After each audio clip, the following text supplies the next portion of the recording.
maaari po tayong engage sa kanila sa paggawa ng mga assignments o projects sa pamamagitan ng paggabay. So mga mommies, take note of these reminders. Kung paano ko po susuhetuhin yung pagiging makulit nila. Ang Diyos lang po talaga ang ating tanging pag-asa. Huwag po tayong gumive up. Ang programang inyong kaagapay sa paghubog ng mga pusong ina. Moms at Heart.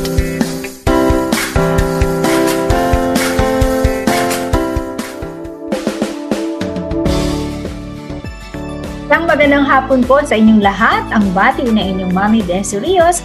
Dito nga po sa ating programang Moms at Heart. Kumusta po ba ang ating Holy Week? Talaga po bang holy? O di kaya naman ay nagkaroon tayo ng break. Ang iba po ay nagkaroon ng mga missions kung saan sa mga lugar. Pero maganda rin po talaga kung tayo po ay nagkaroon ng ating very special family bonding time. Welcome po ang bawat isa na sumali sa ating pong mga usapan kung saan ang ating pong paksa for this month of April ay patungkol sa lift, bubuhatin at lift. Paano natin ito itatawid? Ililift ba natin? Hindi lang parang kasi kung meron po tayong kasabihan, lift of faith, hindi lang walk of faith. Lift, okay. So, samahan niyo po kami. You can access us through 702 DCAS Radio TV o di kaya naman po sa ating mga Facebook accounts, Moms at Heart, Memo ni Mommy, or sa ating 702 DCAS FEBC Radio. Ayan. So, yan po yung mga pwede if you have the blessing of an internet connection. Kung wala naman po ay very accessible din po kami sa 702 DCAS AM1. At kung kayo ay merong PM radio, sana buo pa po ang ating mga PM radio, ay wala na po tayong pipihit. And of course, our station is under the KBP, Kapisanan ng mga Broadcaster ng Pilipinas. And ngayon po ay pang-apat na Sabado, meron pa po tayong isa bago po tayo magtapos for this month of April. Kasama ko all the way from the South. Magandang umaga, magandang hapon, magandang gabi, maganda lahat. Mommy Rom. Magandang hapon, Mami Bessie, sa inyo at magandang hapon sa lahat ng ating mga momshies na nanonood at nakikinig mula from wherever they are. And speaking about the Holy Week, Mami Bessie, na-enjoy namin ng aking family. Magkasunod na araw yata, Friday and Saturday, talagang we spent our time with our respective families, pasyal dito, pasyal doon, and napakasaya, and we really thank the Lord for that very special time with our families. And I hope our momshies out there also enjoy their Holy Week. Yes, oo. Ako, balanse sa dalawang anak. Dalawa pa ang aking mga kabanding. Nagbanding doon sa youngest, nagbanding doon sa eldest, at yung isa sa south, yung isa sa north, no? So parang opposite. But the one thing that I really am happy about is part of our bonding doon sa north ay nagkaroon kami ng mission doon sa mga Aita tribes in Tarlac. So nakakatuwa na bisitahin ang mga grupong ito. Oh, by the way, kumusta po kayong lahat dyan sa lugar ng ating nabisita sa Tarlac? Hello kay Pastor Manny, naging guest natin sila, I think, mga 4 years ago dito sa ating programang Moms at Heart. At nakita ko pa nga yung mga nag-guest na Aita doon sa program during that time, no? Yung isa nga doon, alam ko, natatandaan ko, kumanta pa siya ng talagang buong-buo yung kanyang boses, na pinalive ko siya that time. Okay, so masaya po na magkaroon tayo ng fun, pleasure, bonding with our family. But, yun nga, nagkaroon pa ng flavor ng mission. Okay, so ang ating mga usapan ngayon, sana po, ba't nga ba itong live at lip natin ay talagang sobrang halaga during this season of our life? Napakahalaga, Mami Bessie, kasi diba lahat tayo really go through a lot of challenges in life. Diba? Iba-iba ang forma, iba-iba ang flavor, iba-iba ang pagkakahain sa atin ng mga challenges. And it's important. Di naman siya, it's a thing that it's really unavoidable. Lahat talaga tayo dadaan sa mga hamon sa buhay. But what's important is that we keep on learning, what to do, and nagpapasalamat tayo sa Panginoon because programs like this, Moms at Heart, where we talk about lift and leap, how to handle, manage, how to face challenges, ay napaka-importante. Kaya, napaka-ganda po ng ating pag-uusapan ngayon, how we are going to ating dumaan at sana nga ay patapos na pandemic, lockdown, and all those other surprise na dumaan sa ating buhay. Ang masasabi natin dito na talagang of course everybody nagkaroon ng dating merong maraming tinamaan at kung ano-anong tama ang nangyari sa buhay ng bawat isa, sa pamilya. But then ang masasabi natin dito ay meron tayong natutunan.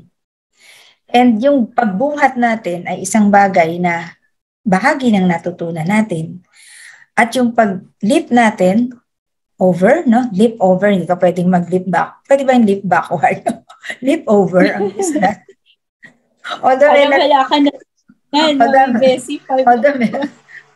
But sometimes meron leap backward. But we wanted to emphasize mga momshies at saka mga iba pa po nating kasama, baka may daddies tayong kasama, lola and lolos, tita or ate, mga ganyan. We wanted to emphasize po, leap over, forward, Although, sometimes, I remember kasi itong last na biyahe namin sa mga Aita. Siyempre, mga bundok yun, So, naririnig yung anak ko sa car, sabi niya, teka mo na, sasalida tayo. So, medyo titigil siya para umangat, So, sometimes we do that. But, we never stayed dun sa ilalim, We sometimes back off a little, para pag umangat ka ay mabilis, di ba? Yung tinatawag, o mga mag-drive, yung salida na tinatawag, kailangan mo ng tamang pwesto para ikaw ay makalip over. At yun ang pag-uusapan po natin. Because sometimes, hindi naman ganun kabigat yung binubuhat natin, Mami Rom. But because of certain things in us, in our mind, in our heart, di ba? And listening to people around us, viewing a lot of, sa media natin, kita mo sa Facebook, parang, bakit, di ba, may mga ganyan, So, ngayong hapon na ito, mga mamshis, meron po tayong isang mamshis na bida, isang mamshi na bidang-bida, na atin pong pag-iistoryahan. Wala po siya dito, Parang mahirap siyang imbitahin. But hindi po ito fiction, Hindi po ito katang-isip namin ni Mami Rom. Ang katalang po dito ay ang title, Her name is really Sam, so itatago natin siya. Hindi natin siya itatago sa pangalan na Sam because that's her real name. So Sam, the mommy who loves water. Yun. Whether drinking, swimming, or surfing, or whatever. But she's described by her children as she loves water. She loves water. Tamang-tamo, Mami Bessie, summer, Yes, she loves water. Yeah. Oo, tamang-tamang pag-uusapan. At namimiss ko na nga yung mga summer na tubig na yan. Doon na lang siya shower. At saka sa mga batya-batya. Pero siguro one of these days, makukuha ko rin yan. But lately, medyo lumalabas-labas na ako. Yan. May mga face-to-face na mga gathering na din, talk, yan. So, I'm looking forward. So, abangan niyo po yan sa buwan ng June, magkakaroon tayo ng face-to-face gathering dyan po sa lugar ng Nueva Ecija. Yan. So, pero ngayong Mother's Month ay Zoom muna. Zoom muna. Next month na, Mami Bessie, Mother's Month na pala. Yes, maganda na naman ang ating mga pag-uusapan. Now, who is Sam who loves the water? Sino nga ba siya? Siya ay isang nanay na may ilang anak niya? 2, Tatlo. She has 3 kids. Si Noah, si Oli, at si Reuben. Kita mo, tubig pa rin, Noah. Tubig pa rin si Noah, diba? Okay. So, si Sam is very fond of water. Itong si Mami na ito. Maybe si swims, si does surfing, di ba? Very independent, energetic, and active siya. Oo, tsaka yung kanyang yung determination niya, parang, I think she's a strong woman. Opo, very strong siya. Imagine ni Ma'am Bessie, tatlong lalaki ang pinapalaki niya. And based on my experience, ako isa lang yung anak ko lalaki, pero talagang yung energy ko yata ay ubos. In that sense, physically, no, talagang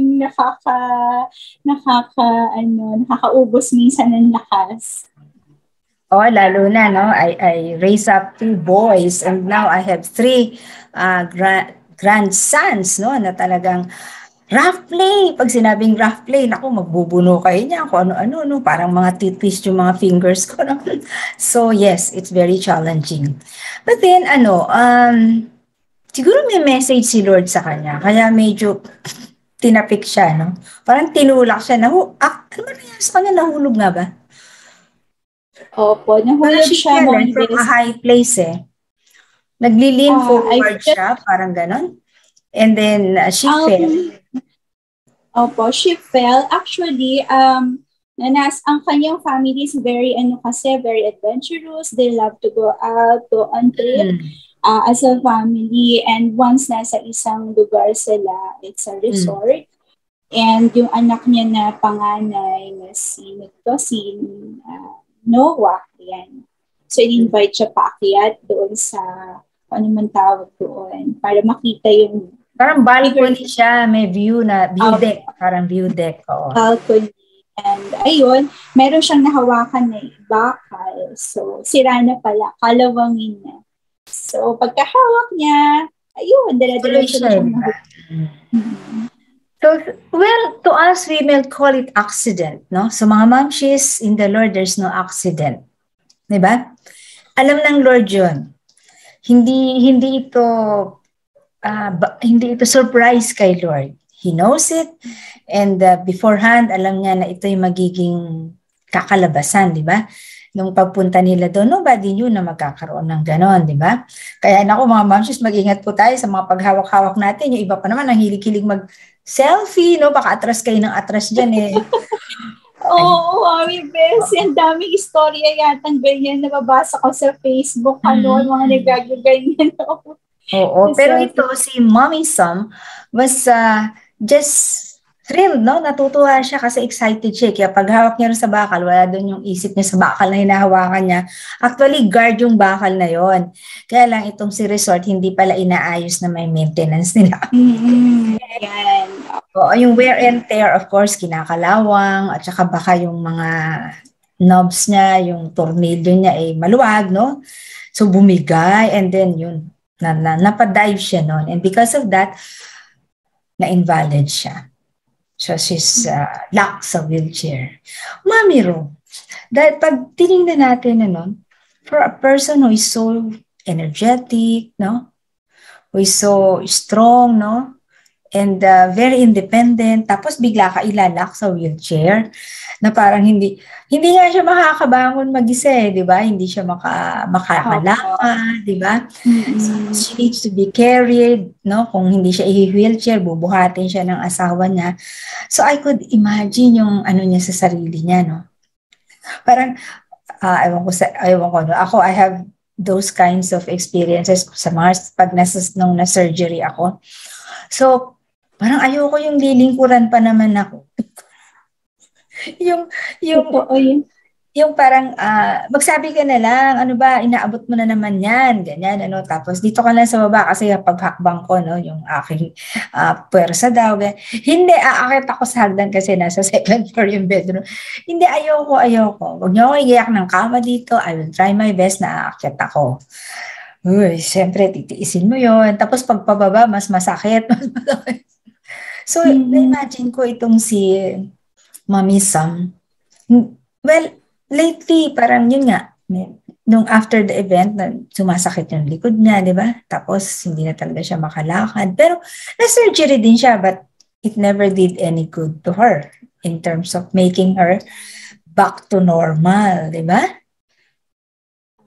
Ganun nga nangyari, Mami Bessie. And nabanggit na rin natin from being an independent woman na gagawin niya all things by herself. Tapos ngayon, suddenly, no, and unexpectedly, makikita niya yung sarili niya na Doon. from doing something. Yung pwede niyang gawin pero ngayon hindi niya na kayang gawin. Parang ang bigat pala nun sa kalooban. Oo. So, balikan natin yung ginamit namin ni Mami Lay, no? The second Saturday of this month. Yung aming pinag-usapan na lift, no? Kasi maganda yung acrostics na yon. But this time, iba naman yung meaning natin. Medyo magkawig yung iba, no? Like yung L, no? Looking at Mami Sam's story, yung load niya, napakabigat, no? Yung weight, di ba? Kasi I think it's an adjustment, no? Yun yung nakakapagpabigat sa kanya. It's an adjustment from her daily routines, her daily chores na ginagawa niya, and even her character, no? So lahat yun, bigat sa load niyang dadalhin to lift it up, no? Tapos, when we talk about load, yung dami. Ano ba yung Mami Room? Dami. Ang dami adjustment. Opo, Mami Bessie, ang daming adjustment. Of course, ilang years mo na ginagawa the same things, diba? Ilang years na ikaw ang nag-aalaga sa pamilya mo, sa mga anak mo. And then, suddenly, ay lahat ng mga kaya mong gawin noon, ay ngayon hindi mo na kayang gawin. So, even also yung mga pumapasok sa isip niya, sa yung bigat ng dibdib niya, no? Na, ang hirap pala na mag-message. Nag-isip ako, pwede mong gawin, pero hindi mo na kayang gawin ngayon. Yes, ang oo. hirap. No? So ang dami niyang gagawin. Pag-aaralang gawin, ano? Parang naalala ko lang. So, kasi itong aking thumb, meron daw trigger finger, no? Parang masakit siya pag ginagalaw ko. Although, the Lord gifted me with high tolerance sa pain, including physical pain. So, ginagalaw ko siya. So, adjustment. So, dati pag mag-susulat ka, hahawakan, aray, masakit. Hahawakan mo lang yan. Pero na I have to adjust kung paano ko hahawak. When I brush my teeth, hindi iba na rin ang hawak ko. Kailangan, lagi naka-straight na ganyan, ano? Parang kung anong hawak. So, thumb pa lang yung pinag-uusapan na yun, di ba? Kasi sabi na aking doctor, hindi daw lalagyan ng brace, no? Kasi, well, maybe other doctors will say, pwede, but yung doctor pa ayaw. Work as normal. It will heal naturally. Wait for it, sabi niya. Gusto mo, bigyan kita ng pain reliever, but it will not really relieve you as long as it is there. Kasi may time lang pala yun, ano? Surgery na next. Kung maglalakno, sabi ko, sige na doon ako sa option 1. Option 1. And so in the case of Mami Sam, mas madami, no? It's not just a thumb, it's the whole body. So ang impact nito, let's go to letter I for the word impact or yung naging influensya sa kanyang buhay. So ano effect sa kanyang buhay? Nagsisilbihan na siya lagi ngayon, di ba? Opo. That's true. Basic kasi na-paralyzed, no? From ear to hanggang baba ng katawan niya. So, ito lang natin niya. Opo. So, siya na nagsisilbing noon, ngayon siya na ang pinagsisilbihan. And even it came to a point yung ang lakas ng impact sa kanya nung nangyari na iniisip niya na sana nawala na lang ako. So, napakabigat ng intensity. Yes, and I think another impact or influence sa buhay niya na nangyari is she's so much committed to her family. So, kasi minsan po, sometimes, pag meron tayong mga gusto ni Lord na ipabitbit sa atin, tinatamaan yung iba nating commitment. Yung bang meron tayong mga responsibilities, no? That we have to live together with ito pang isang gusto ipalift ni Lord. So, parang ang dami. Babalik tayo doon sa load, no? You have to maintain lifting this and to. But in the case of Mami Sam, talagang she has to give way na pagsilbihan siya, di ba? Kasi minsan tinatawag na lang niya yung anak, di ba? Para i-abot yung whatever, ganyan. And yung asawa niya, no? Na very, very supportive and loving din sa kanya. No? Bubuhatin siya, ganun, dadalhin siya kung saan. Para she will feel na yung mga activities na ginagawa ay nandoon pa rin, no? Grabe nga rin mga Bessie ang naging sacrifice talaga ng husband niya, no? Na talagang natutuwa ako. Sacrifice and even there are also times na talagang si Mami Sam will, kahit na pinagsisilbihan na siya, will really refuse to kasi nga hindi siya nasanay na siya talagang, ang hirap pala na pinagsisilbihan ka na ng husband mo dahil naiintindihan naman yung kalagayan mo, tapos ikaw ay mag-refuse, diba? Kasi, yes. Kasi isa pa rin na epekto sa impact is your reputation, diba? Kasi paano sinip ni Mommy Sam ang kanyang reputation sa pamilya? Number 1, she's independent. Number 2, she's very masipag, very industrious, diba? Number 3, she's so caring. So she prepares a lot of things for them, no? She has this servant attitude, no, sa kanyang pamilya. So all those reputation, wala, tinamaan, diba? Her reputation ngayon ay naiba kasi she cannot perform all those things. Now, pag pinuntahan naman natin yung force or forces, bali dalawa, no, doon sa buhay ni Mommy Sam yung lalabas dito. Makikita natin na yun, yung sinabi mo kanina, what if namatay na lang sana ako? Pero mamaya yan, doon sa letter T natin ilalagay yan kasi those are things that come to mind. So forces in terms of positive and negative forces. Kasi sometimes a force can make an impact to you, pero that impact will push you to something better. Pero sometimes the force, yung impact naman niya will push you to something not that good, di ba? So in the life of Mommy Sam, yung kanyang impact na hindi masyadong maganda, yung sa family niya, di ba? Sila yung maraming what if. Pero kasi bakit, di ba? Kasi, di ba yung husband niya is one of this positive force? Kasi binili siya nung yung pang tubig na, ano ba yan? Parang kayak. Yes, so binili siya ng ganon. Parang surprise sa kanya, di ba? Tapos, parang nag-iisip siya kung kaya ko ba yan? Kasi nga na-move niya yung arms niya, no? So she can manage this kayak, yung pag-paddle.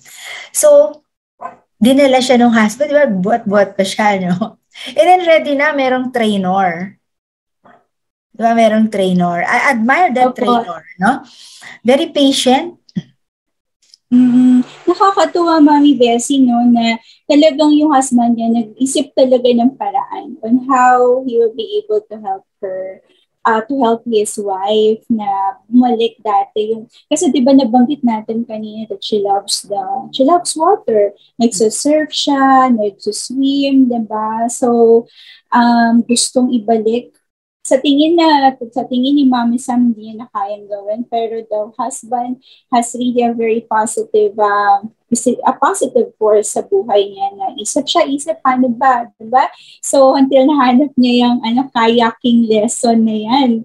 Kaya, that's why doon siya napunta in one day, diba? Dinalasin, pumunta siya, itong family, doon sa teacher, doon sa trainer, and nakakatuwa yung trainer kasi talagang napakalaki ng kanyang naging tulong para bumalik ulit ang sigla ni Sam. Yes, the trainer introduced her to this kayak activity slowly, di ba?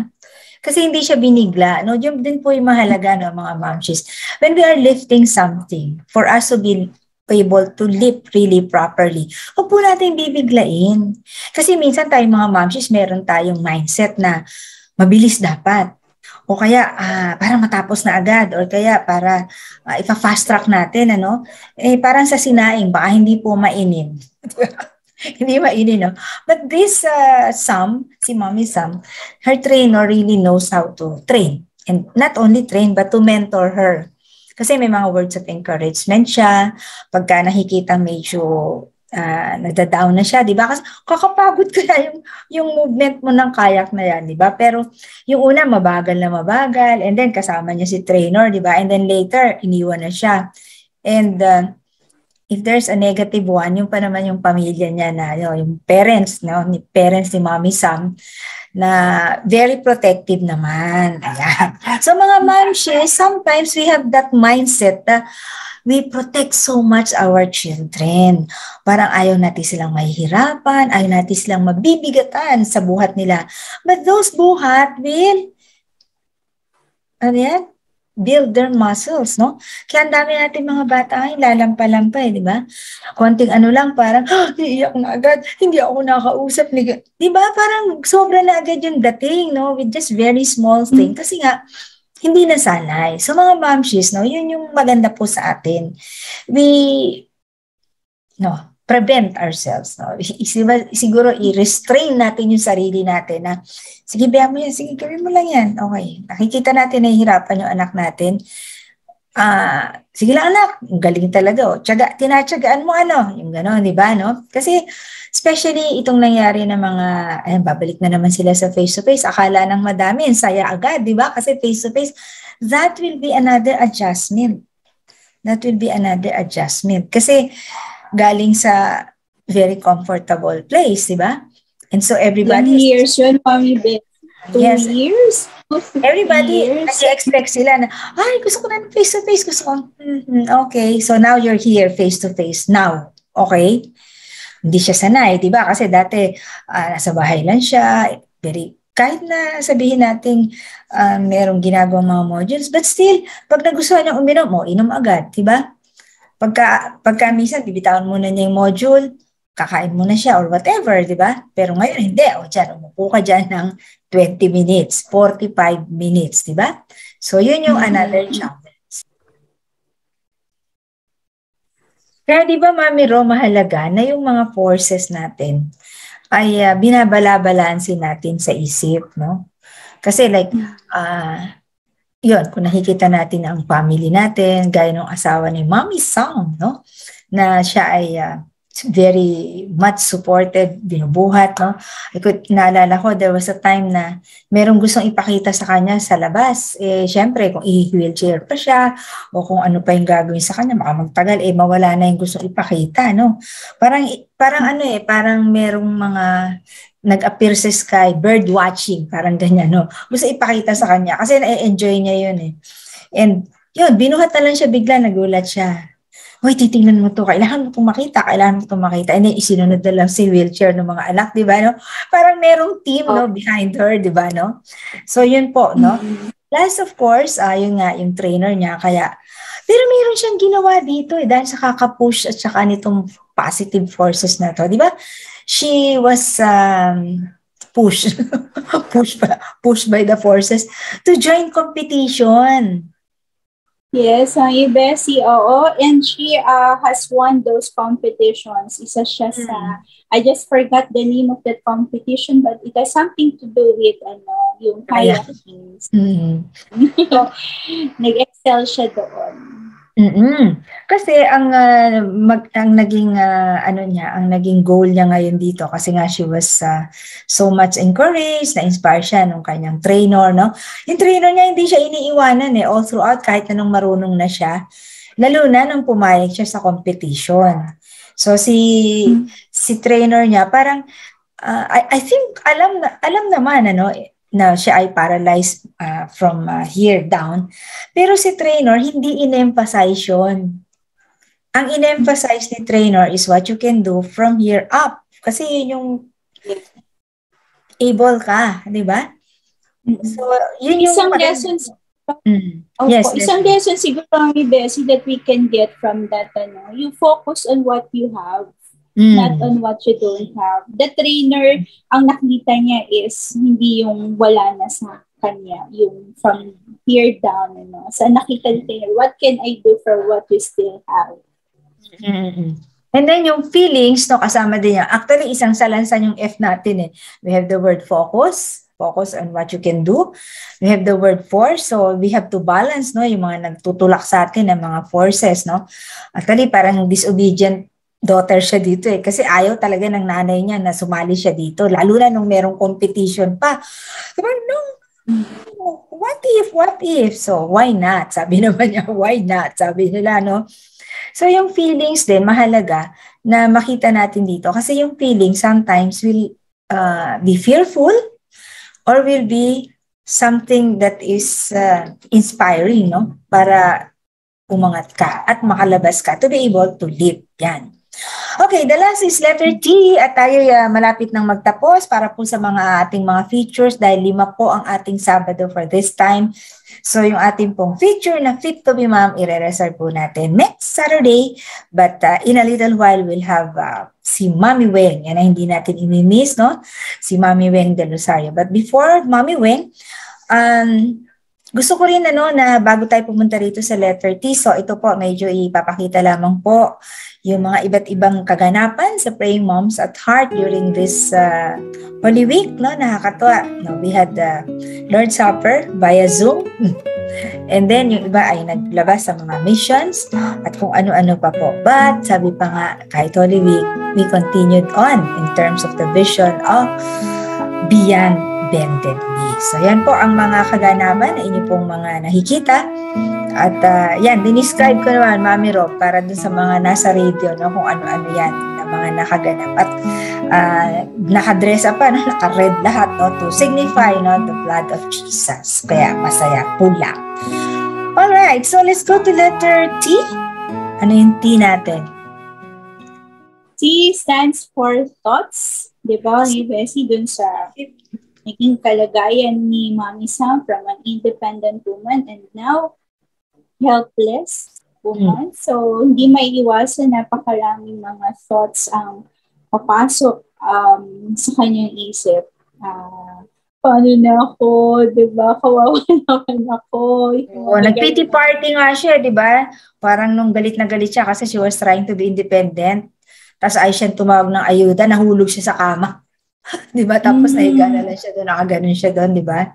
So, those are normal. What makes it abnormal is when we stay in those thoughts. And in the life of Mami Sam, she rose above, no?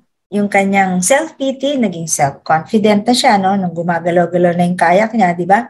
So, ano yung Mami ron, di ba? Give it a try. Give it a try.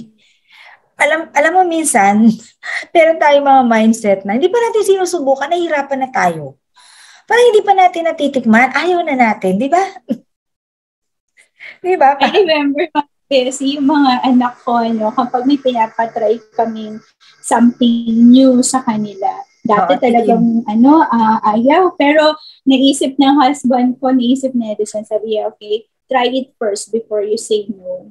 So, naging gano'n na kanilang until nasanay sila. Pag bibigay kayong bago, try it first before you say no. Okay.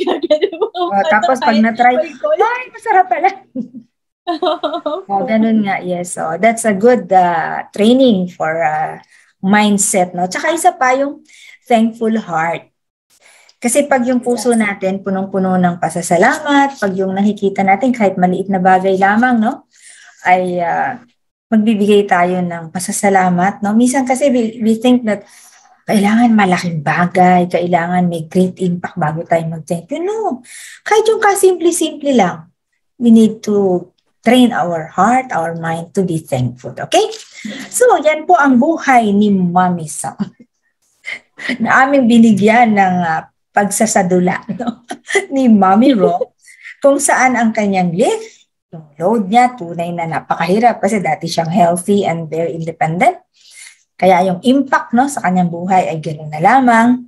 And then she has these two forces, no, the positive and the negative, but na balanse.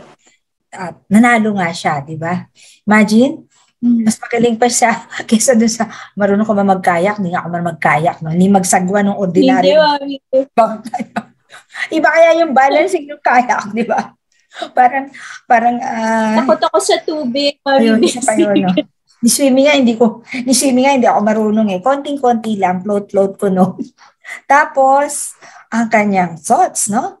From having those mga negative, sana namatay na lang ako. Minsan pag kinakausap siya ng asawa niya, parang sungit, ano? I should have died. Parang ganyan, sabi niya. So, napalitan lahat yun na she's enjoying now her life, na talagang yung lip niya, sobra pa dun sa dati niyang buhay. Di ba? Malay mo, baka kung hindi siya nagkaganito, hindi siya na-inspired to compete. Baka hindi siya... Oo, at isa pa, Mami Bessie, nakakatawa din going back doon sa kanyang husband, there was a time doon sa kanyang story na tinanong niya yung husband niya na, ang sabi ni Mami Sam, I don't consider myself to be lucky anymore dahil sa aking kalagayan. Pero yung tinanong niya yung husband niya, do you consider yourself to be lucky? Kasi for having a wife na ganito na ang kalagayan. At ang sinagot ng kanyang husband, I am still lucky. Sabi niya, kung alam mo lang na isang buong araw akong umiyak kasi hindi ko alam kung mabubuhay ka pa or hindi. From her fall, di ba, Ma'am Bessie, sa isang napakataas na lugar, hindi alam ng asawa niya kung mabubuhay pa siya noong panahon na yun. Isang buong araw siyang umiyak. And then sabi niya, look at you, I still have you right now. So, sweet. Parang kinig-kinig naman yung scene na yan doon sa kanilang buhay. Diba? Oo, nakakatuwa. So, tamang-tama, in sickness and in health. Tapos marami pang in, till death do us part. Ayan. So, yan po ang ating maibabahagi sa inyo. Mami Rom, ano ang iyong last comment? At bago nga pala yan, pakinggan po natin ang heartbeat portion ni Mami Weng Del Rosario, kung saan siya na rin po ang magtatapos sa atin sa panalangin. Okay, Mami Weng? Heartbeats. Heartbeats. A heart that believes in the Spirit. Purihin ang Diyos sa panibagong Sabado na ipinagkaloob sa atin. Madalas nasasabi ng mga kananayan ang mga katagang ito, pasan ko ang daigdig. Kasi nga naman, sa dami ng responsibilidad sa buhay, tila lahat ng mga bagay ay buhat-buhat natin. Bakit nga ba sinusolo natin ang pagbubuhat, mga mamshis? Halimbawa na lang sa mga gawaing bahay, gusto mo ikaw ang gumagawa dahil yan ang paraan mo ng pagmamahal sa anak mo. Hayaan po natin silang matuto, kaya matuto din po tayo mag-delegate ng ibang gawain sa mga bata. Kung may bigat ka naman ng iyong kalooban, ibahagi ito sa iyong asawa. Bumibigat ang ating dalahin dahil hindi tayo nag-unload, sa halip iniipon natin ito hanggang sa dumating na ang panahon na pabigat na ng pabigat ang buhat-buhat nating suliranin. Napakabuti po ng Diyos at siya ay handang umalalay sa atin. Ito po ang mensahe ng ating Panginoong Hesukristo kapag tayo nabibigatan sa ating mga pasanin. Lumapit kayo sa akin, kayong lahat ng nahihirapan at nabibigatang lubha sa inyong pasanin, at kayo'y bibigyan ko ng kapahingahan. Pasanin ninyo ang aking pamatok at sundin ninyo ang aking mga itinuturo, sapagkat ako'y maamo at mapagkumbabang loob. Matatagpuan ninyo sa akin ang kapahingahan, sapagkat madaling dalhin ang aking pamatok at magaan ang pasaning ibinibigay ko sa inyo. Yan po ang sinasabi sa Matthew 11:28-30. Ang Diyos po ang bubuhat sa ating mga pasanin at maging tayo ay Kanyang bubuhatin kung tayo ay tutupad sa Kanyang mga alituntunin. Naway patuloy na magkaroon ng maayos na tibok ang pusong ina para sa ating Panginoon. Mami Weng po para sa Heartbeats. At ngayon po tayo ay manalangin. Amang Diyos na makapangyarihan sa lahat, pinupuri ka po namin at pinasasalamatan sa iyong kabutihan. Panginoon, salamat po sa programang Moms at Heart at 702 DZAS, Panginoon, kung saan iniere ang programang ito. Patnubayan niyo nawa po ang bawat ina na nakikinig sa programang ito, Panginoon. Buksan niyo ang kanilang puso at isipan at patuloy na magkaroon ng tibok ng pusong ina, Panginoon. Yan po ang layunin ng Moms at Heart, na magkaroon ng magandang relasyon ang mga anak sa kanilang mga magulang. Pagpalain niyo po ang bawat nakikinig, maging ang host ng programang ito na si Mami Bessie at lahat, Panginoon, ng kalawok sa programang ito. Bigyan niyo po kami ng wisdom, Panginoon, para patuloy kami na magkaroon ng pagbabahagi sa mga kananayan at magkaroon ng encouragement ang bawat isa sa amin. Purihin ka, Ama. Ito po ang aming dalangin sa matamis na pangalan ng iyong anak na si Jesus. Amen and amen. Maraming salamat sa iyo, Mami Weng Del Rosario, sa iyong napakaganda na namang tibok sa pusong ina, at ganoon din naman ang iyong pagbibigay sa atin ng ating closing prayer.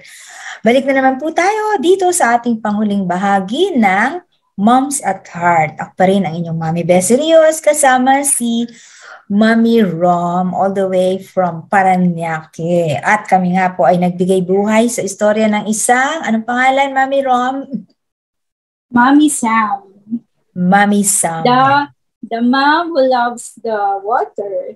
Yes. She loves the water, and in spite of what happened to her, na siya po ay paralyzed from this portion down, ay nananalo pa sa mga competition sa kanyang napagtuunan na bagong sport sa tubig pa rin. None other than kayak. Siguro ito yung kayak racing. Ano? Hindi kasi ako mahilig sa, sa mga tubig. Pero hindi lang po siya basta-basta contestant kasi national. And I think parang meron siyang mga international something na short stint din na sinalihan. I'm not just very sure kung gaano kalaki yung kanyang mga out of the national competition. So, Mami Rom, what's your star? Yan, something to always remember. Oo nga, Bessie, my star for today ay the acrostic LEP. Ayan. Ito na pag-uusapan natin. Lift, okay, leap forward. And now that you have leaped forward, stay in that position, in that place, and continue to let yourself soar, diba? Sa kabila ng lahat ng mga challenges or even kalagayan mo. LEP stands for learn to love yourself, diba? Huwag kakalimutan ng iyong sarili kahit na sa buhay ni Mami Sam ay naging ganun. Naniniwala ako na part of the journey niya into going forward sa kanyang buhay, moving forward is going back to loving herself. Okay? Doing what she loves to do, diba? Kahit na hindi niya katulad ng dati, diba? Iba naman ang naging nakahiligang gawin. Letter E is encourage yourself. Although kanina na pag-usapan natin, there are outside forces, especially the positive forces that can encourage us. Hindi naman sa lahat ng oras ay nasa tabi natin sila. That's why let us learn to encourage ourselves. Inner encouragement. And letter T is to train. Train yourself to be thankful in all circumstances. Ayan. Because that is the will of God. Okay, so marami tayong mga naiisip na mga verses patungkol dyan. In everything, give thanks, ano man ang sitwasyon, because God has allowed it for the purpose. Ano pa yung isa? Yung I can do all things, di ba? We can do all things because His grace is sufficient. Diba? Yes. Yan. At makikita niyo po yan sa screen. Yung atin po mga verses na yan. So maraming salamat sa iyo, Mami Rom. At of course, sa inyo po lahat na atin nakasama. Maari po kayong nanood kaya o di ka naman ay nanood. Dito nga po sa ating programang Moms at Heart, ang programang humuhubog sa atin pong mga pusong ina. You have probably viewed or listened, sabi ko nga po, over 702 DCAS FEBC Radio TV. At kami nga po ay miyembro ng kapisanan ng mga broadcaster ng Pilipinas. Ito po ang inyong Mami Bessie Rios, nag-iiwan sa inyo ng isang masayang masigla at siyempre lagi pong pinagpalang hapon sa ating lahat.